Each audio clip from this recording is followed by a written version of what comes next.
Hello, Okay. Are you there? You there, Vicky? I'm here just a second.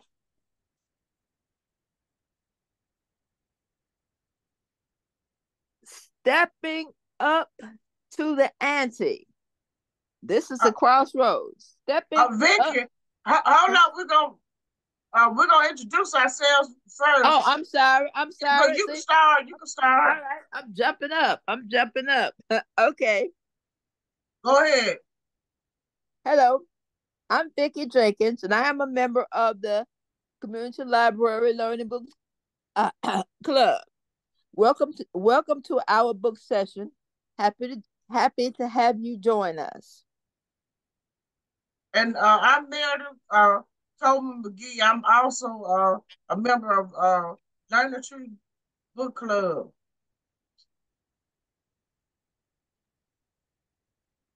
Hello, everybody. My name is Dickie Tim Brown. I'm part of the Community Library Community. So, Thank you. Okay, so I'm gonna start. I have two books. Can you see it? that's Oh, nice. Nice okay. book. I have Nice book. Chris loaned me this book because I'm doing some research on blues. Okay, that's one. And I joined the book club, Vicky. Uh-huh. Uh, and this is what they're reading. Not um, I think it's in December, so I have to read it before. No, Homecoming. Okay. December. I think so, or November 1. But anyway, this is her first book. Okay. It's called Homecoming. So I'm just gonna read a couple of paragraphs of each because they're both intriguing to me. Okay, so this is chapter 1 of Hidden History of Mississippi Blues by Roger Stoll. Um, Indiana Jones or Mississippi Peabody, an anthology of a culture barely noted. Wow. He says that the blues culture is barely noted. Today, Mississippi Delta is flat as a pancake and relatively treeless. It is mostly farmland except for the occasional little town. Many of the old downtowns feature big brick buildings, sometimes worn and roofless, towering the Roman ruins from a boomtown past. These monuments now stand and remind us of the region's glory days done gone, the days when cotton was king. Before this Delta landscape grew tired, before the days of King Cotton, before all of that, there were Native American tribes throughout the region. There were dense forests and swamps full of panthers and bears. There were tall Indian mounds and rich, long-standing cultures we can only glimpse from the 20th first century. In 1901, 1902, the Indiana Jones of his day, Charles Peabody, came to Coahoma County in Mississippi in search of lost remnants from a past Native American civilization. What he found was more than just a pile of old bones, pottery sherds. He found an altogether different culture as well, very much alive and unbeknownst to him in his formative days. So this is 1901, 1902. It was an artistic foundation that was destined to change the future of popular music forever. Fortunately for us, Peabody was from the North, from the Peabody Museum of Harvard University, to be exact. So this was all new and strange to him, unlike many of his fellow white men who hailed from the highly segregated Mississippi Delta. Peabody didn't take what he observed for granted or think it unimportant simply because it was a product of local African American population. Remember, slavery was still a warm memory in the South at that point, 1901, 1902, having ended less than 40 years before. As a scientist, Peabody's radar was always on, and what he observed felt compelling, maybe even important. The first article on blues music. A year after his return from the Delta, Peabody still could not forget his brush and Black Southern culture. In the summer of 1903, with the memory still fresh and vibrant, he published Notes of Negro Music in the Journal of American Folklore. It is true that he never used the actual word blues to describe the music he heard, largely because no sheet music or record labels had yet coined the term blues to describe the genre. Still, though, through his vivid descriptions of the musicians and music, with consideration of the observer's time and place, it now seems clear that the work songs, hymns, and ragtime melodies he witnessed were either the fringes of blues art form already in place or the recipe for a blues feast soon to come. Viewed over 100 years since, Peabody's anecdotal writing are a treasure trove of musical folklore. For us, sitting here today, they are a little bit, they are a little bit like a blues excavation of an incredible archaeological find from notes on blue Negro music. I was engaged in excavating an Indian mound in Coahoma County, northern Mississippi. At these times, we had some opportunity of observing Negroes and their ways at close range. Busy archaeology, we had not very much time left for folklore in itself of not easy excavation, but willy-nilly, our ears were beset with an abundance of ethnological material and song, words, and music. The music of the Negroes, which we listen to, may be put under three heads. These songs sung by our men when at work, unaccompanied. The songs of the same men at quarters or on the march with guitar accompaniment, and the songs unaccompanied of the indigenous Negroes, indigenous as opposed to our men imported from Clarksdale, 15 miles distant. Peabody also took the time to document some of the song lyrics he heard during his time in the Delta.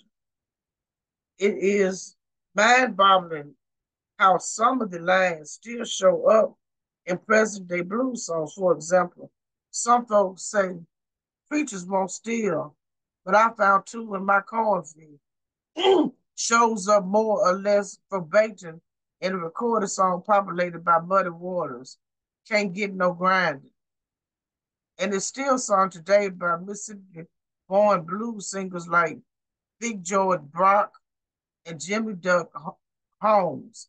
They arrested me for murder, and I never harmed a man. Shows up in several later blues recordings, including Eddie Boyd's 1952 classic, Third Degree, also covered by rock blues guitarist Eric Clapton in 1994. On a final note, Peabody made his curious observation regarding the plentitude of song within the Black community and its deficit elsewhere. They are in sharp contrast to the lack of music among the white dwellers of the district. Even then, the musical foundation of the Delta's African American population It primitive by former standards was culturally rich and vividly developed. You can go ahead, Dick and Geneva's coming in. I read a couple of pages and hey Geneva, Hi, how are you today? good. How are you? Wonderful.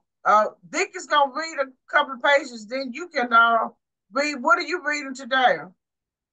Okay, I am going to read some excerpts from books I am currently working on. From a book what? Sorry? What now? Say that again. You reading from what? I'm going to be reading from some excerpts from some books I am writing. Oh, okay, okay. I just read from a book I just started, Hidden History of Mississippi Blues by Roger Stoll. And Vicky, hold up your book so we can see it. Crosswords at Clarksdale. Okay. Okay, so you got to unmute now, Vicky.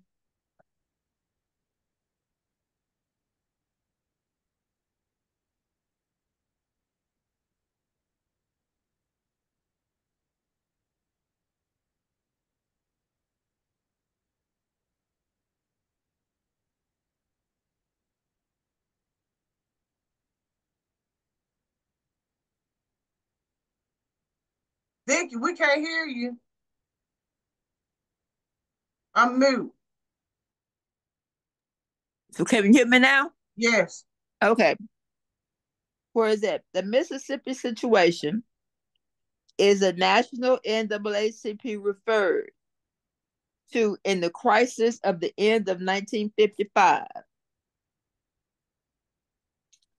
Focused on national attention conditions of the state of addition to Emmett Till, 3 other young Black males who were murdered that same year, widely publicized attacks. Emotions high in the whole world, and the world was easily watched the NAACP in 1955. Where am I? Pamphlet M is for Mississippi. Murder. Disseminated to the publicized work. Solicited to support of beleaguered members. Occurred through eminence in the late Islamic war recollection. It was real tough year for Mississippi. However, for all of those Black Mississippians incumbent to join NAACP for fear of the retaliation of many others, found themselves drawn into the action. The number of the discomfort of those empowered others. In 1954, official NAACP statistics pointed the membership 3,101.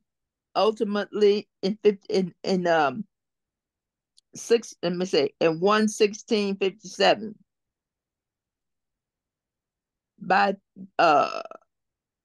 1955, the number had risen to 4,639.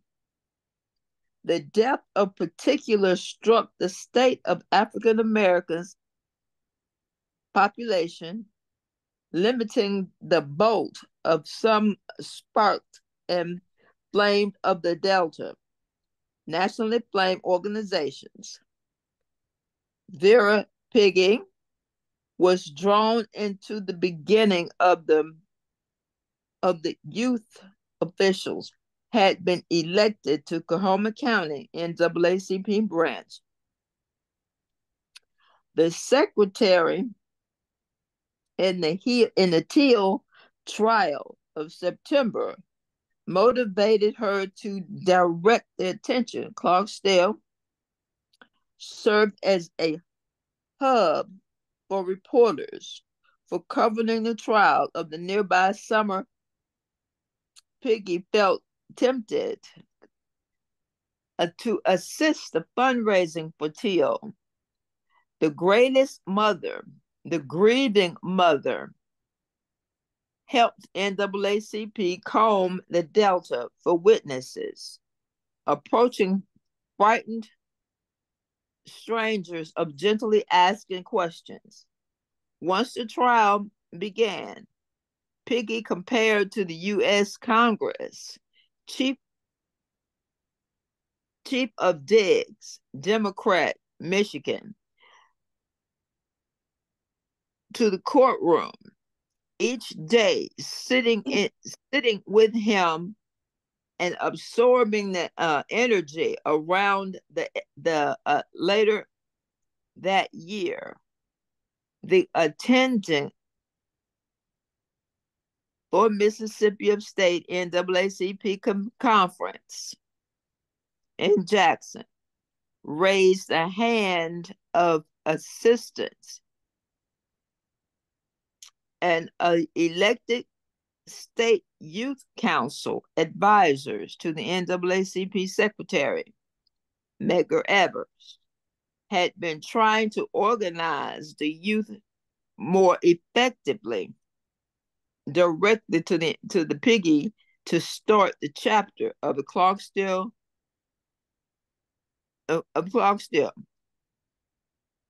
She then spent the better part of the next 4 years building the local youth council and the broader of youth movement in the statewide, which under the direction of the in the early 1960s as one of the largest delegation of the civil rights struggle in Mississippi.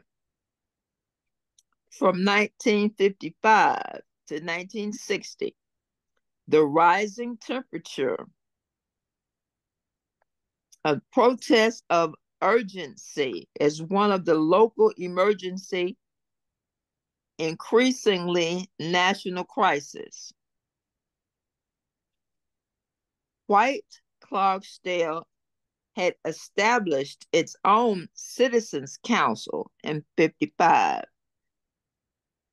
reclusing the local,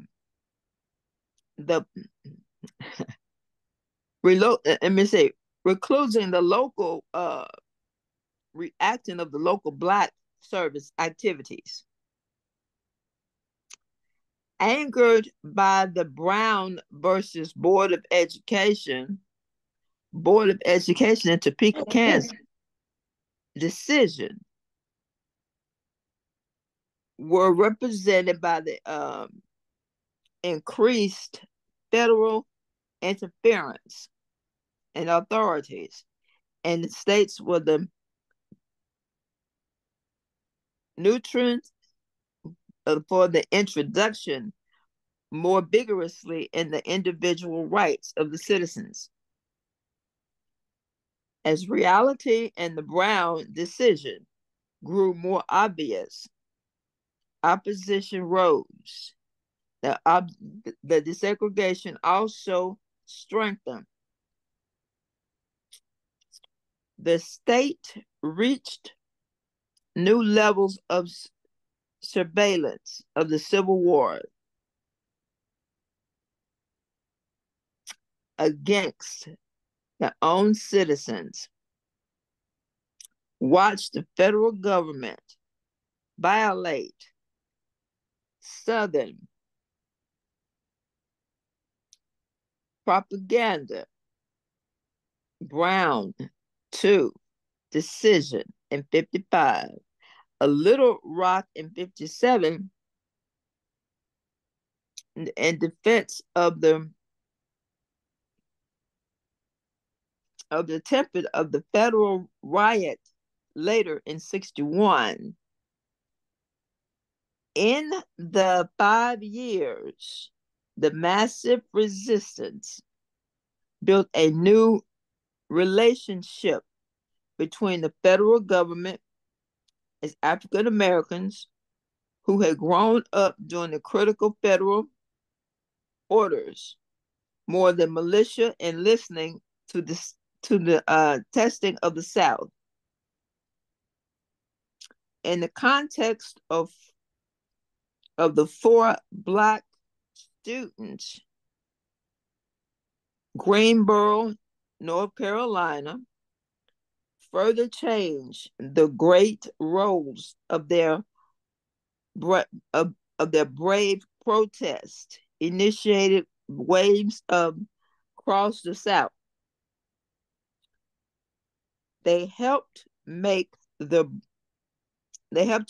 drown of the Constellation Mass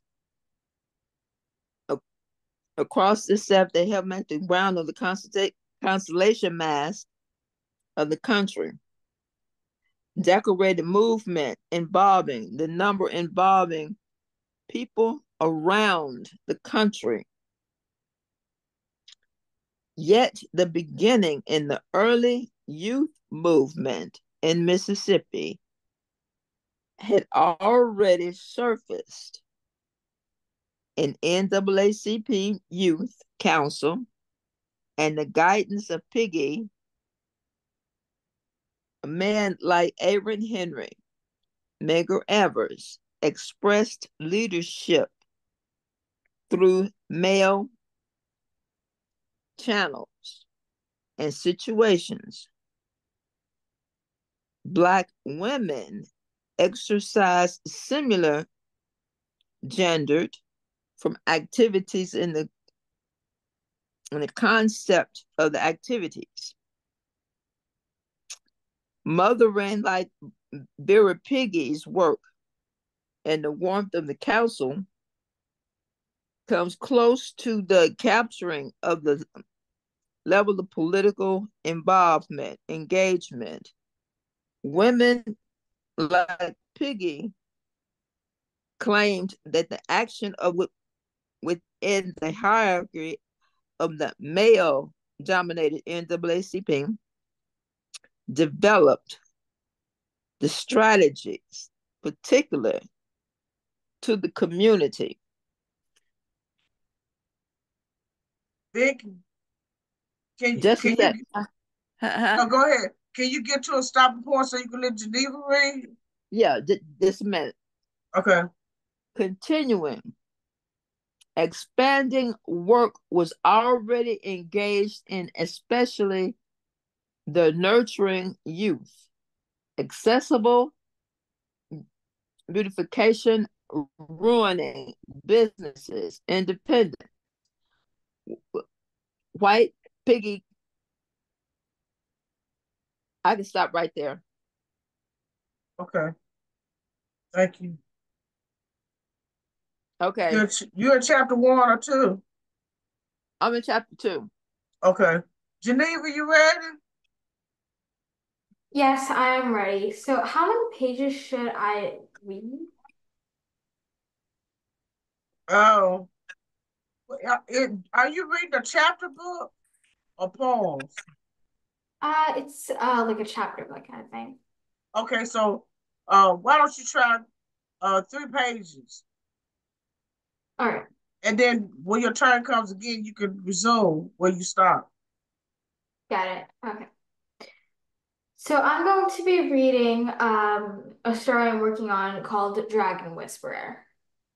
It is about a 17-year-old girl named Emerald who has been bestowed with the role of Dragon Whisperer, which is who are people who are able to talk and communicate with dragons and have special powers.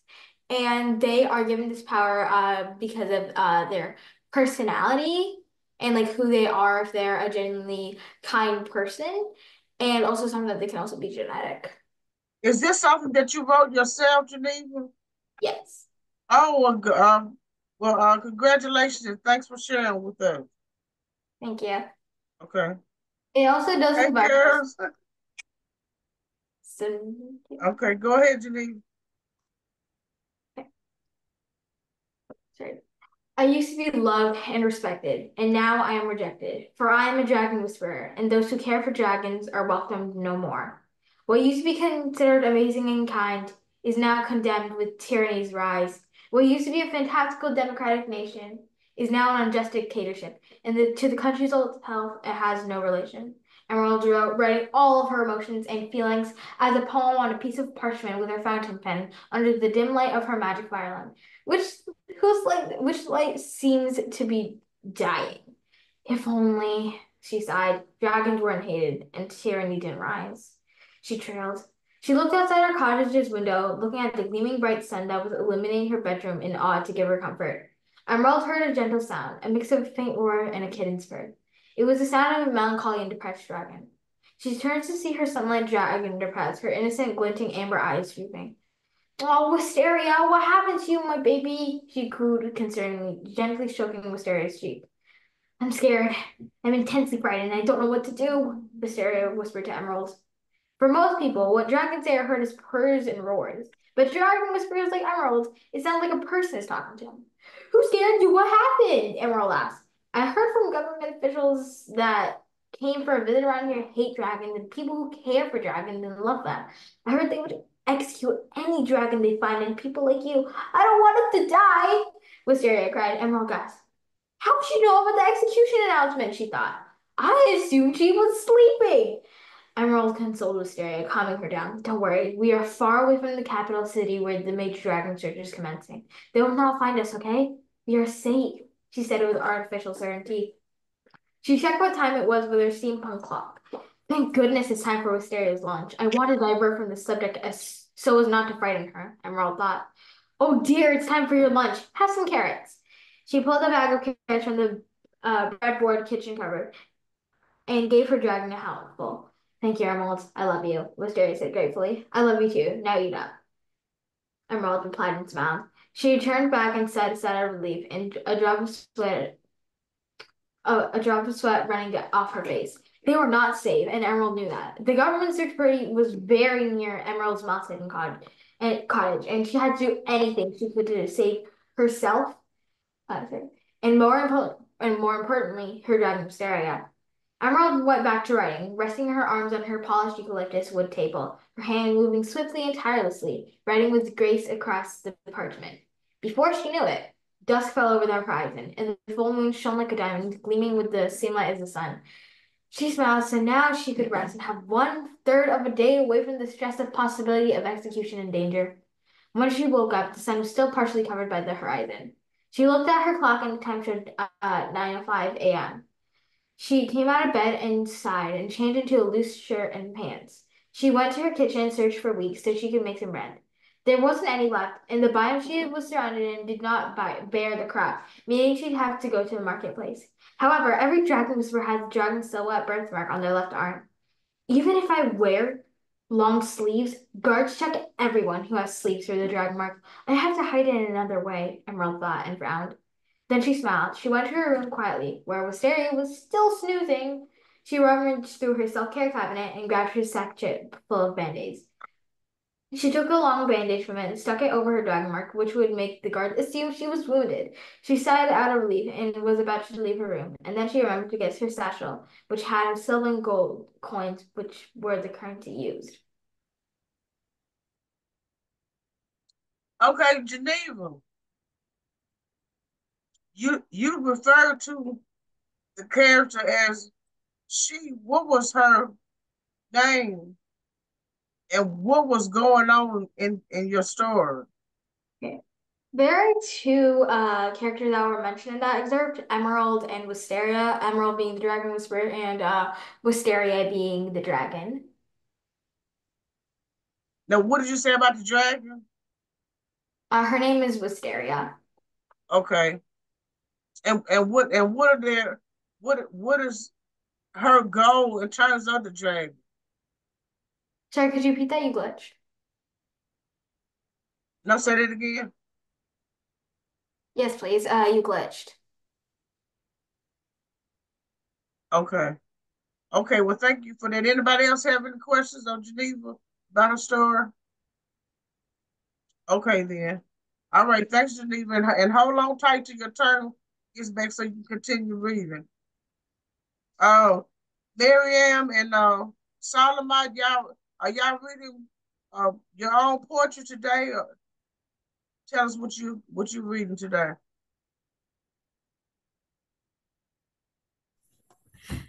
So over the last month, I've been working on a variety of poems to make them into a book. Oh, very good, very good. How many you have now? How many poems? Mm-hmm. I think I have to write like 50 more. So not, it'll be pretty easy. I have to brainstorm a lot though. Okay, very good, very good. That's a wonderful goal to become published. Yes. Okay, so what you got? Okay, I'll start with the first one. It's called Childhood Dreams. Childhood dreams. Okay, I'm typing it in the chat. In the backyard, sunlight gleamed, a world of make-believe we dreamed. Swings that soared, a laughter rang, in every corner our hearts sang. Number 2, old photographs. Faded edges, smiles frozen in time, each photograph whispers a rhyme. Moments captured forever still, a gallery of joy, bittersweet thrill. Number 3, Okay. Grandma's kitchen. The scent of cinnamon, warm and sweet, Grandma's kitchen where memories meet. Baking bread, stories unfold, in every bite, a love retold. Okay, very good. Fireflies dancing in twilight's embrace, laughter echoing a familiar place. Stars above, a blanket of dreams, nostalgia wraps us in moonlight beams. Okay, very good. I'll read 2 more. Okay. Number 5, the first bike ride. 2 wheels spinning, freedom found, pedals pushing, feet off the ground. Wind in my hair, the world felt wide. In that moment, I learned to glide. Snowflakes drift, a dance in the air, in every change, memories flare. Number 8, a friend's laughter. Echoes of laughter, a time we shared, adventures crafted, no moment spared. Through paths diverge, bonds remain, in the heart's garden they still sustain. Okay, very good, very good.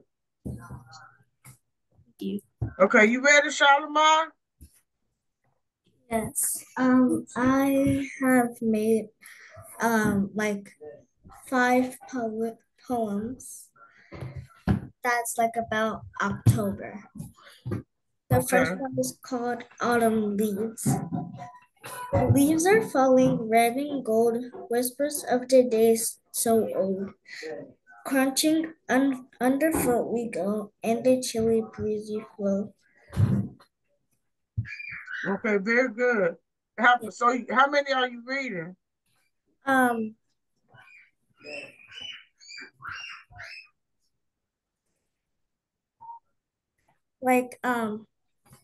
think 7. Okay, go ahead. The second one is called Falling Acorns. Acorns tumbling from the trees, squirrels gathering with the breeze. Nature treasure small and round, autumn bounty on the ground. Okay, very good. Okay.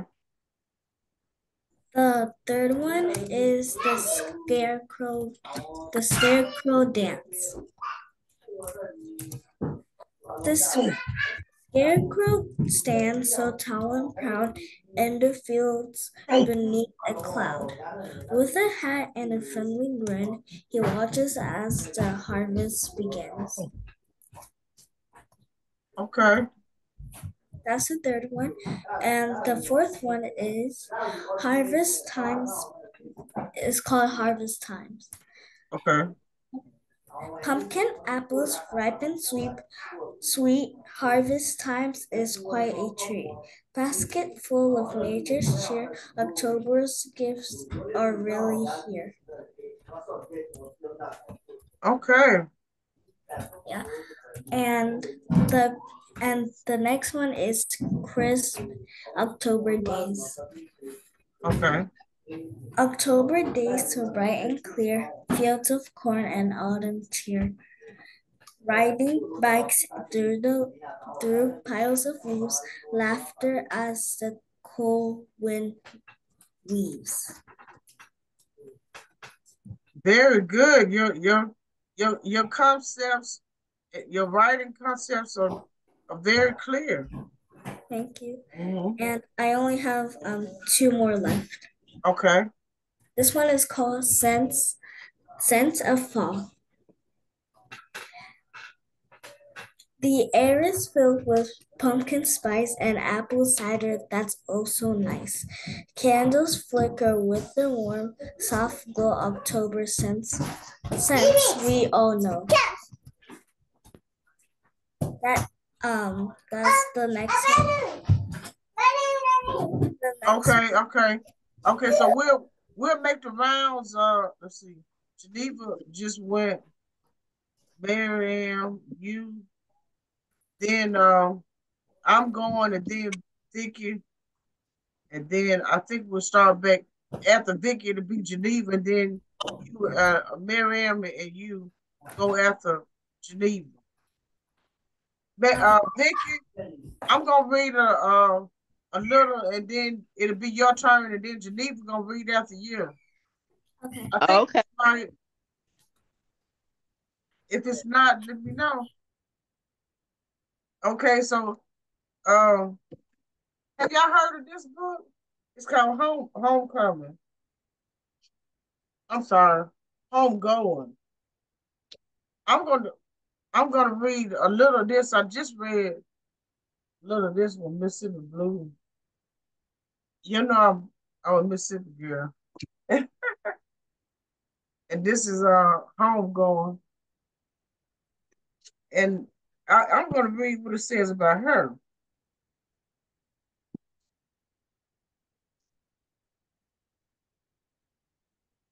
Yeah, so one day your author profile will be in the book Mary Ann with Solomon and Geneva.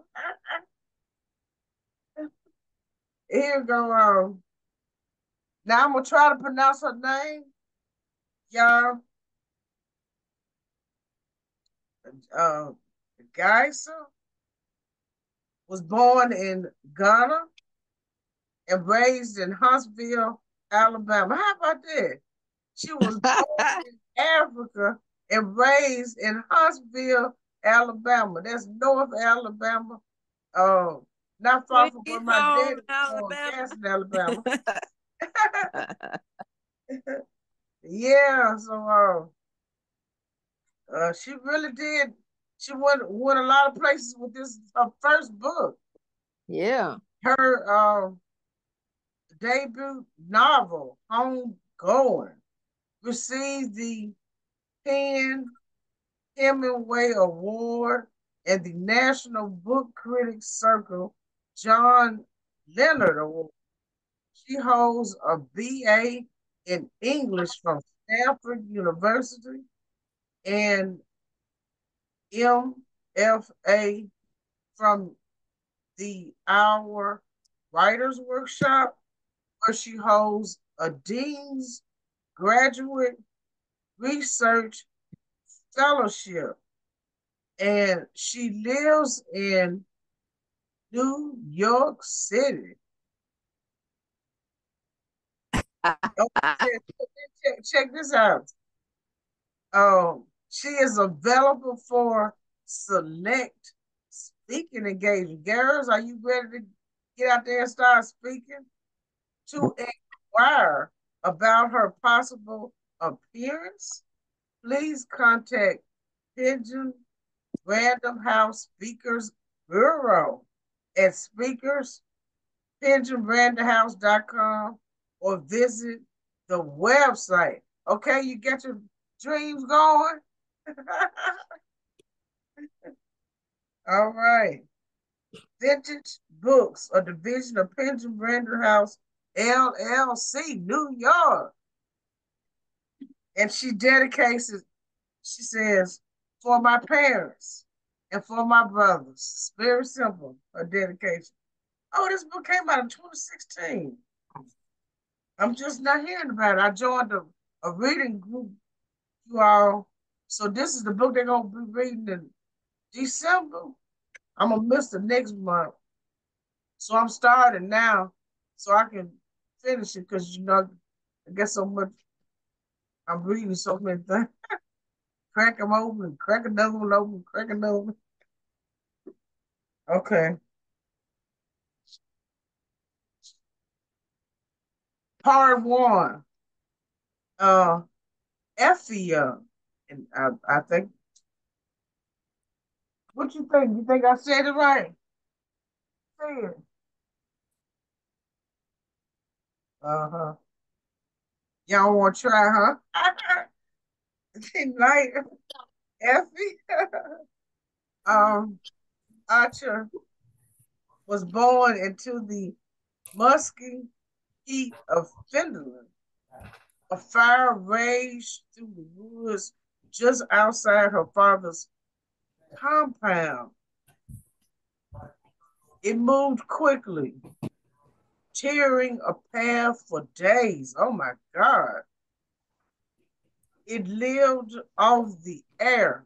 It slept in caves and hid in trees. It burned up and through, unconcerned with what wreckage it left behind until it reached an Asante village. There it disappeared, becoming one with the night. Effie's father, Toby Archer, left his first wife, Barbara, with the new baby so that he might survey the damage to his yams, that most precious crop known far and wide to sustain families. Papa had lost 7 yams, and he felt each loss as a blow to his own family. He knew then that the memory of a fire that burned, then fled, would haunt him, his children, and his children's children for as long as the line continued. When he came back into Barbara's hut to find Effie, the child of the night's fire, shrieking into the air, he looked at his wife and said, "We will never again speak of what happened today." The villagers began to say that the baby was born of the fire. And there they go, starting rumors that was the reason Barbara had no milk. Effie was nursed by Kobe's second wife, who had just given birth to a son 3 months before. Effie would not latch on, and when she did, her sharp gums would tear at the flesh around the woman's nipples until she became afraid to feed the baby. Because of this, Effie grew thinner, skin on small bird-like bones, with a large black hole of mouth that explored a hungry cry, which could be heard throughout the village, even on the days Barbara did her best to smother it, covering the baby's lips with the rough palm of her left hand. Love her, Colby commanded, as though love was as simple as an act as lifting food up from an iron plate and past one's lips. At night, Baba dreamed of leaving the baby in the dark forest so that the god Naya could do with her as he pleased. And I'm gonna stop there. Vicky, it's your turn now, right? And then after that, it's Geneva, then Miriam, and Solomon. Okay. Hold up yours so they can see it. I don't think Miriam them saw it. Hold up a second. Okay.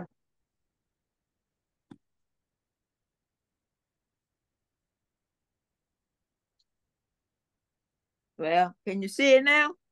Crosswords is what y'all hear last month? I think Vic was reading the last one, Miriam and Solomon, right? Yeah, we were here last time. Y'all always reading something about where she lived, Clarksdale, where she grew up, Clarksdale, Mississippi.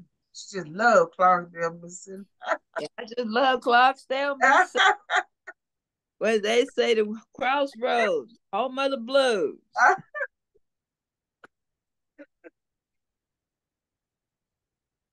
Let me see here. Hold up a second here.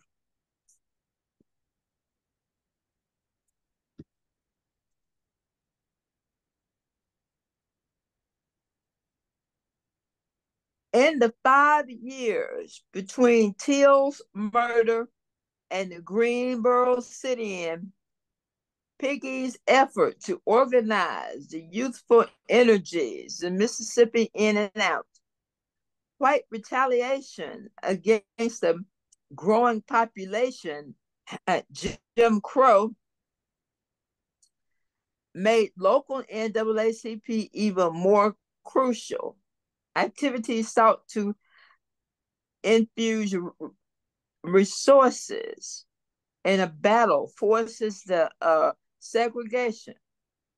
However, when the local branch scrambled to respond to the immediate situation, knowing the failure to do so would undermine the support tensions with the national office and with the exposed over and over the 5 years, Black Mississippians grew increasingly frustrated with the Mississippi unlawfulness of the NAACP to engage fully with the problem of Mississippi.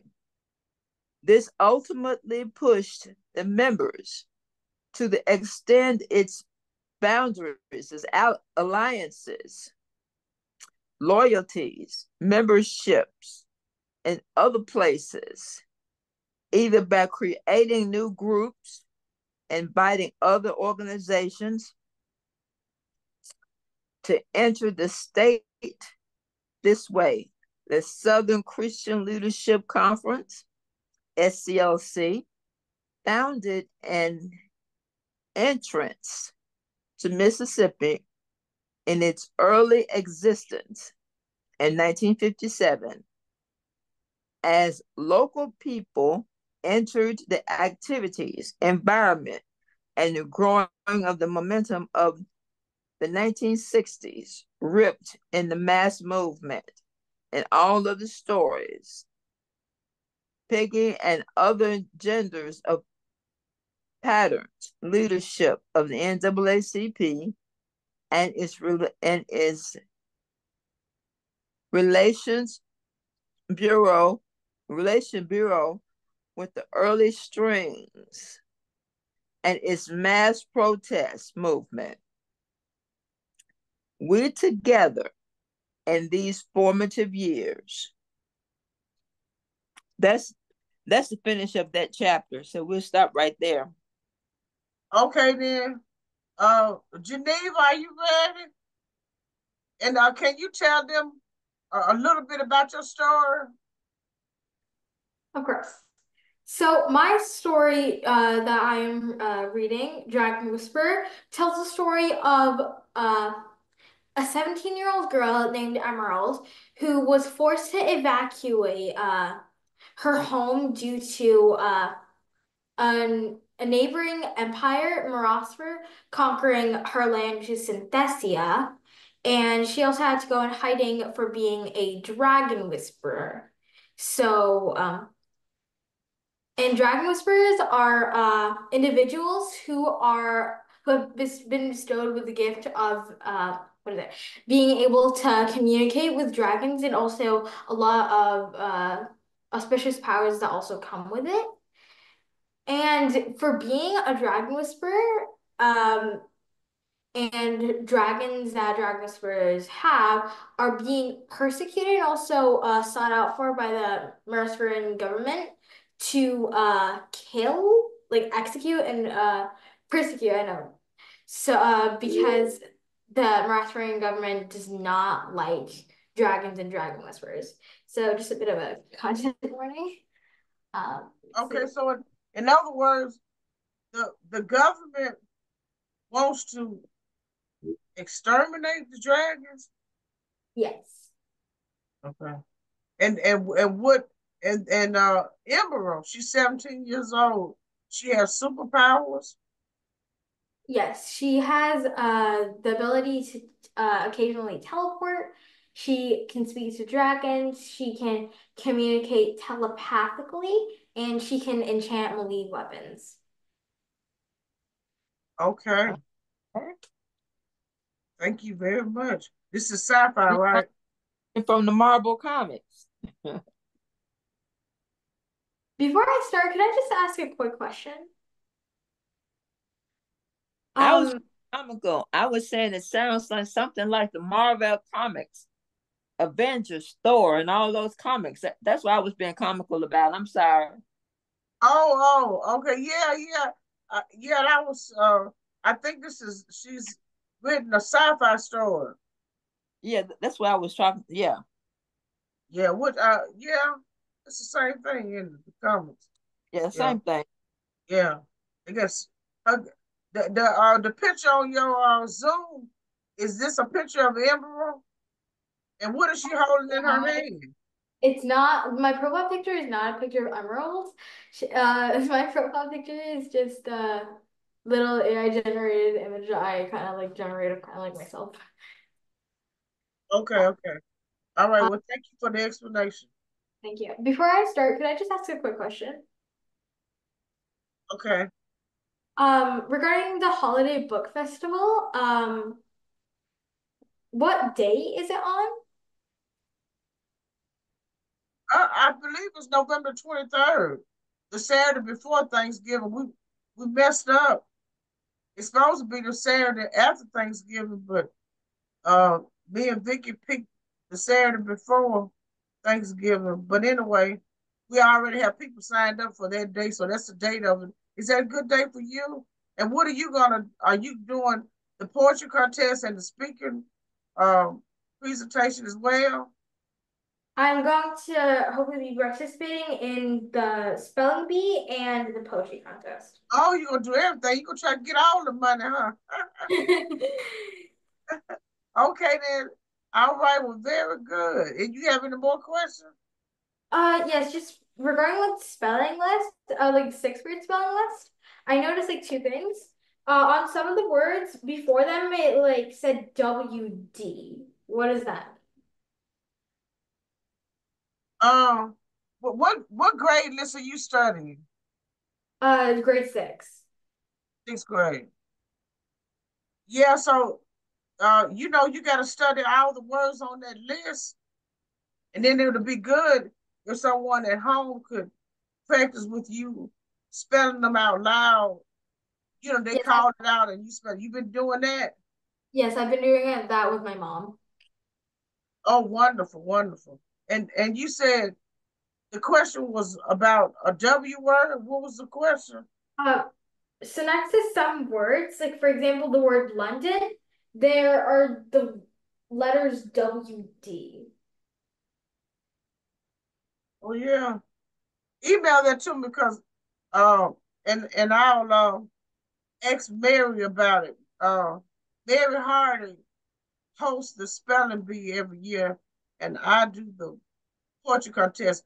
But I have access to a spelling list. But I want you to, you know my email, right? Yes, I have your email. And you can email community library and then I'll check it out and be able to answer your question about the Got it. WE. Okay. Also, there's one word of notice that is spelled incorrectly. On the list? Yes, the word Caesar, like Julius Caesar, like Caesar salad, instead of being spelled Caesar, it's spelled Ceasar. Okay. And email that to me and I'll send it to the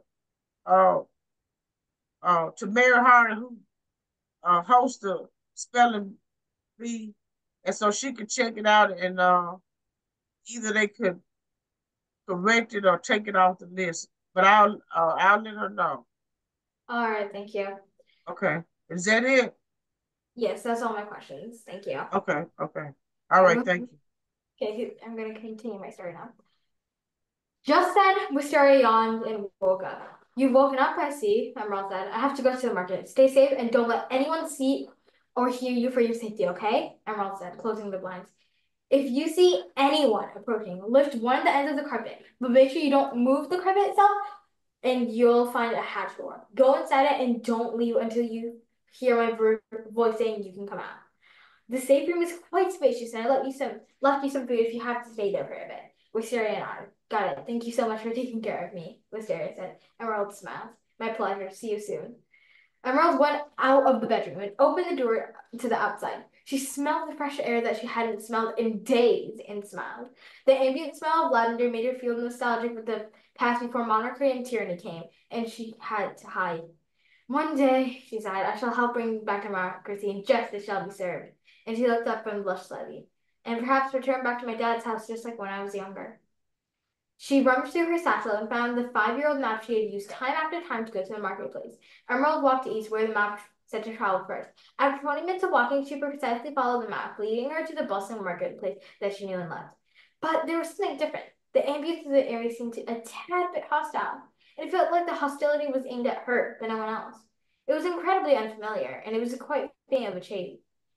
She proceeded to look at the stalls and tried to get her mind off of it. It's nothing. Don't think there should be anything harmful here, Emerald thought hopefully. She peered at what each stall sold, looking for wheat. And then the guard and then she found the stall. She ran over to it, but was halted by a guard that stepped in front of her. His eyes narrowed in hostility. She gulped. You know what to do, he said sternly. She looked over at her own. You mean roll my sleeve? She asked. Yeah, obviously, you idiot. Emerald rolled her left sleeve, revealing the band-aid. All right, you're clear, he said and walked away. Emerald sighed in relief and went over to the seller. Hello, what can I get for you? Said the seller. How much is the wheat and how much do you have? Emerald asked her. It's only 1 silver coin for a pound, and I have 15 pounds of wheat here. Emerald's eyes widened. Wow, that's a good price. I'll take 5 pounds of wheat. All right, then, here you go.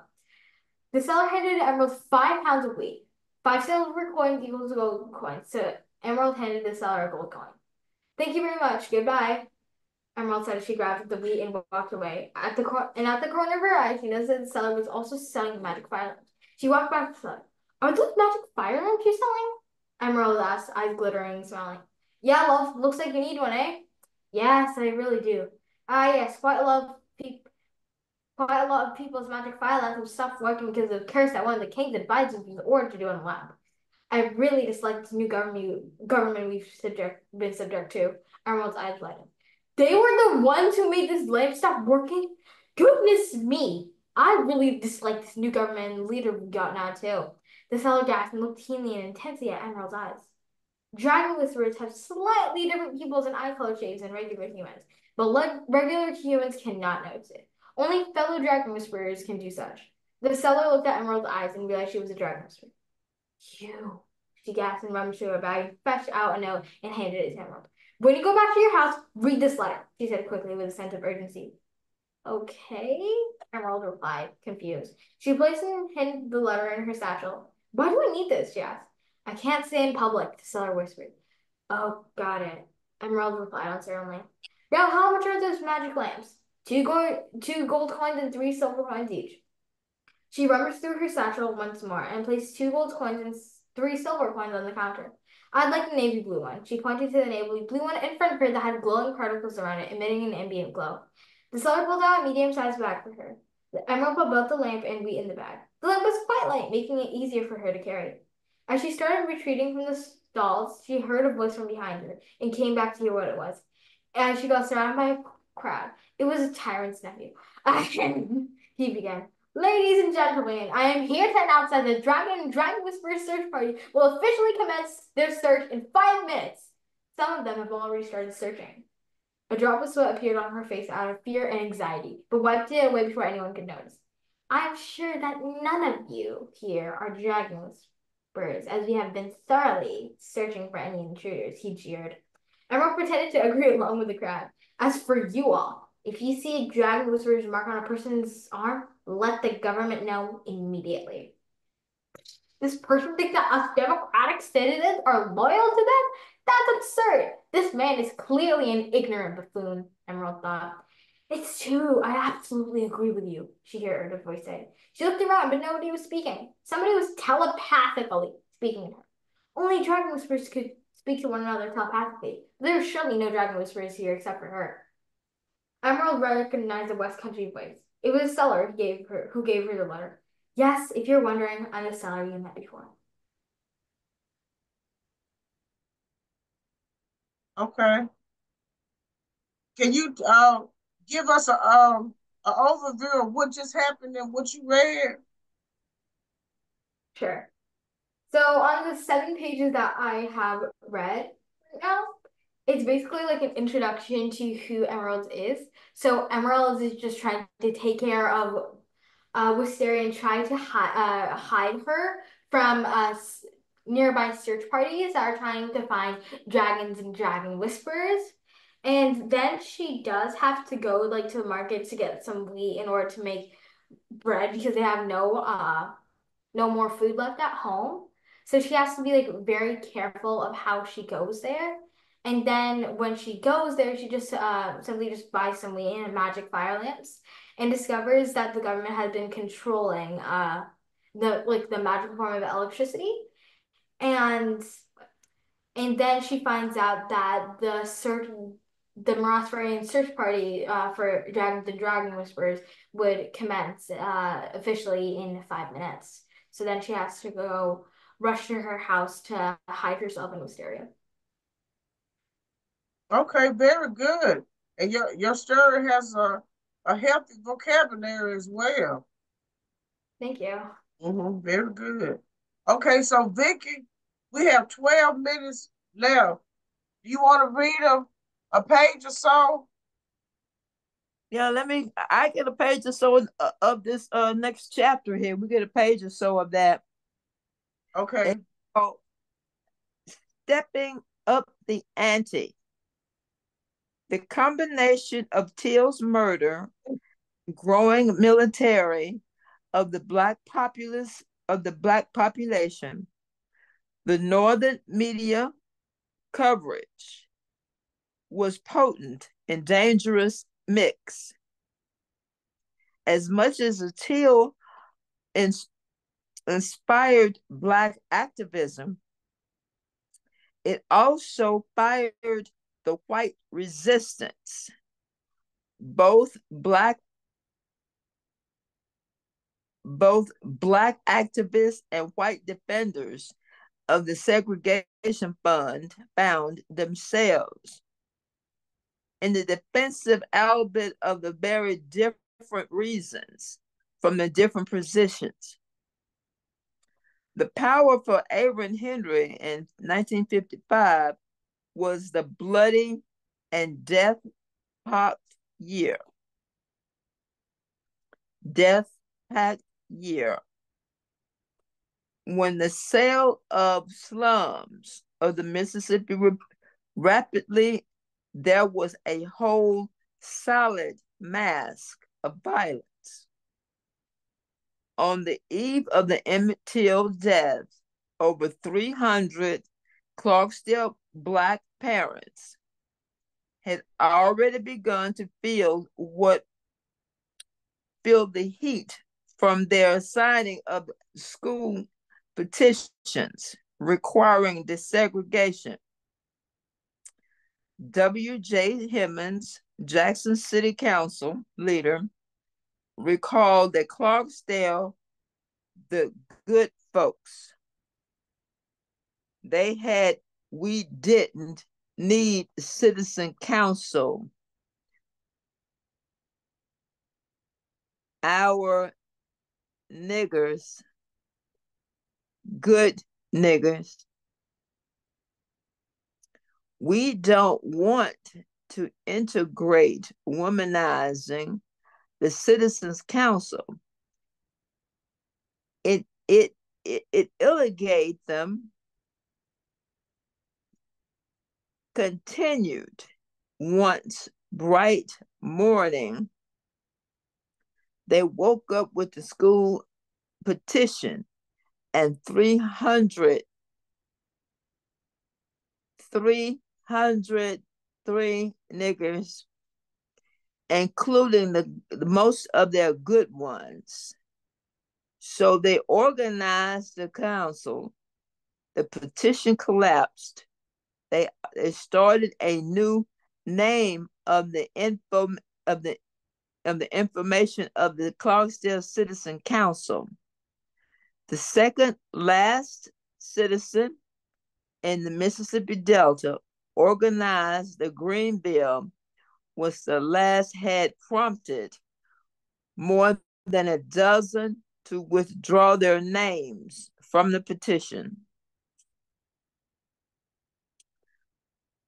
Over 1,000 white Delta residents descended from Clarksdale Civic Auditorium the night of the 16th of August, eager to find the desegregation and encouraged the release of the names of the petition. Judge Tom Brady, author of Black Monday, the pamphlet distribution of the Citizens Council, denouncing the Brown Supreme Court decision, spoke at its first public gathering, whipping the crowd into a frenzy with a perceived threat.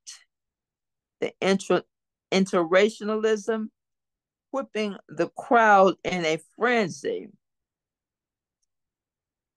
with the perceived threat.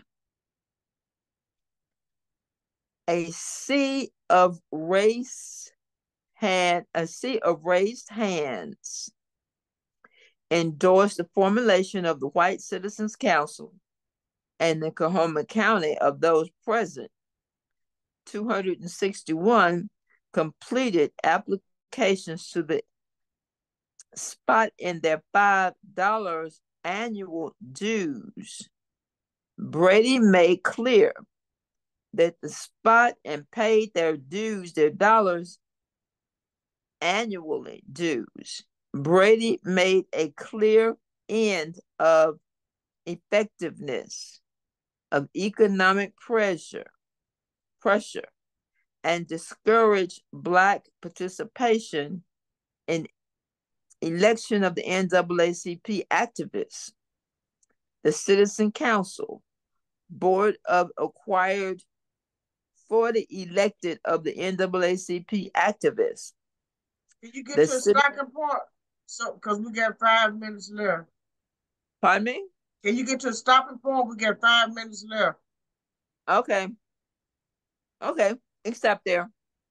Okay, so since we have 5 minutes left, Miriam and Solomon, do y'all have maybe 2 poems each that you could read, and then we'll close out into and see each other and read together next month?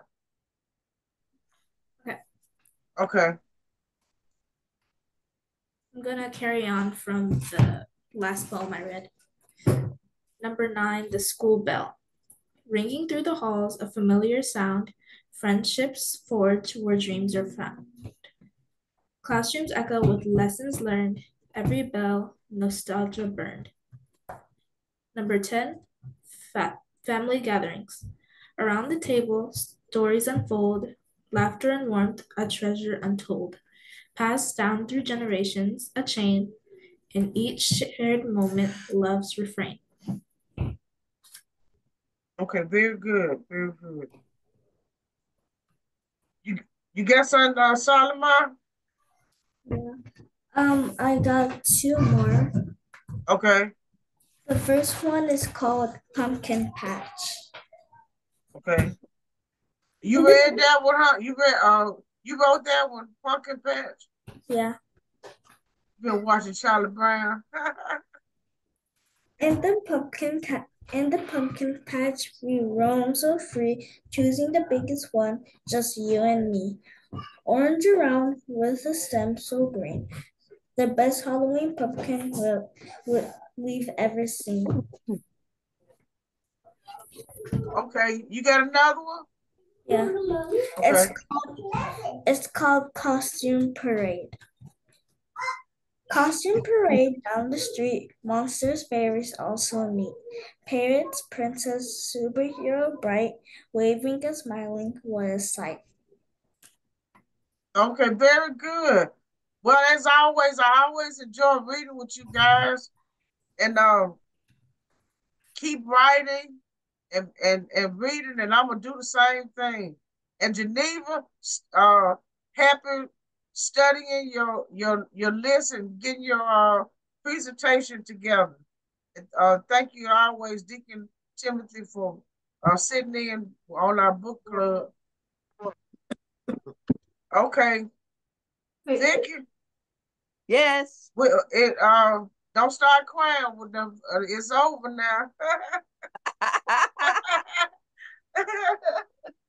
I got to close the book on the Clarksdale Blues. I got to close the book on it. You can read again next month. I got to close the book on it. Yeah. Okay. All right. See you guys later. All right. Thank you.